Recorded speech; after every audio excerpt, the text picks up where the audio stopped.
TTN Radio. Hear the difference.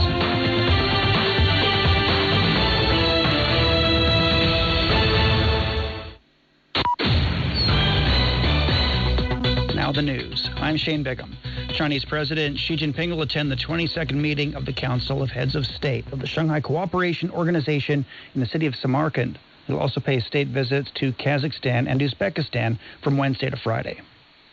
The earthquake in Sichuan province has killed at least 93 people. Another 25 remain missing. The 6.8 magnitude earthquake struck in Luding County a week ago, damaging houses and infrastructure in the region. Japan's government is reportedly planning to waive tourist visa requirements as part of a further easing of border controls enacted to stop the spread of COVID-19. Fuji News Network says the relaxed measures will also allow individual travelers to visit Japan without travel agency bookings. Prime Minister Fumio Kishida will make the decision as early as this week. Preliminary results show that Sweden's opposition parties are on track to win a majority in the 349-seat parliament. If confirmed, moderate party leader Ulf Kristersson is expected to become prime minister, while the anti-immigration, far-right Sweden Democrats will gain direct influence on policy for the first time. The energy crisis, immigration, and social security are the three major issues that Swedish voters are most concerned about in this election. Russian President Vladimir Putin and his French counterpart Emmanuel Macron have discussed the safety of the Zaporizhzhia nuclear power plant. During the phone call, both leaders called for engaging in non-politicized interaction on the situation of the plant with the participation of the International Atomic Energy Agency. Putin mentioned the measures taken by the Russian specialists for the plant's safety, stressing the necessity to influence Kyiv so that any shelling will be ceased immediately. In recent weeks, the power plant area has been shelled, sparking international concerns about safety. Kharkiv and Donetsk are among major parts in and around eastern Ukraine that have reported power outages as Russia appears to have hit their infrastructure. Ukrainian efforts to reclaim Russian-occupied areas have forced Moscow to withdraw its troops, marking the biggest battlefield success for Kyiv's forces since they thwarted Russia's attempt to seize the capital at the start of the conflict. Julia Chapman has more from Kyiv.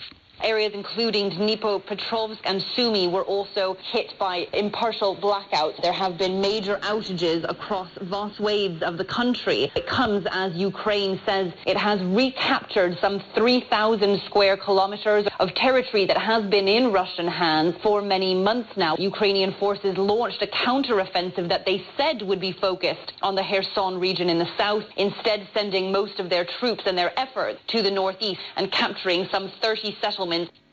China's activated an emergency response as Typhoon Moifa moves toward the country's eastern coastal areas. Parts of Zhejiang, Shanghai, Jiangsu, and Shandong are expecting heavy rainfall this week. The State Flood Control and Drought Relief Headquarters has dispatched 2 teams to assist and guide typhoon prevention and response work.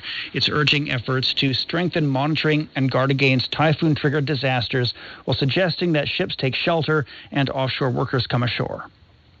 Ethiopia is marking the start of the year 2015 on its local calendar, and people are praying for peace and prosperity. Enoch Sikolia has more. It was time to welcome a new year, the year 2015. This public holiday in Ethiopia is celebrated on September 11th, unless it is a leap year, in which case it is celebrated on September 12th.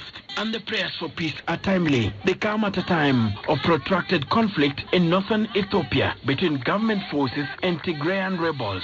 Many hope this colorful holiday will be a unifying factor that will bring about peace. Carlos Alcaraz has grabbed his first Grand Slam title at the U.S. Open. He defeated Casper Ruud in a 4-set battle that lasted nearly 3.5 hours. For me, it's unbelievable. This is something that I dream since I was a kid, since I started playing tennis, and of course, leave this trophy today is amazing for me. The 19-year-old becomes the youngest player to top the world rankings. He also becomes the youngest Grand Slam men's champion since Rafael Nadal won the 2005 French Open at 19 years and 2 days.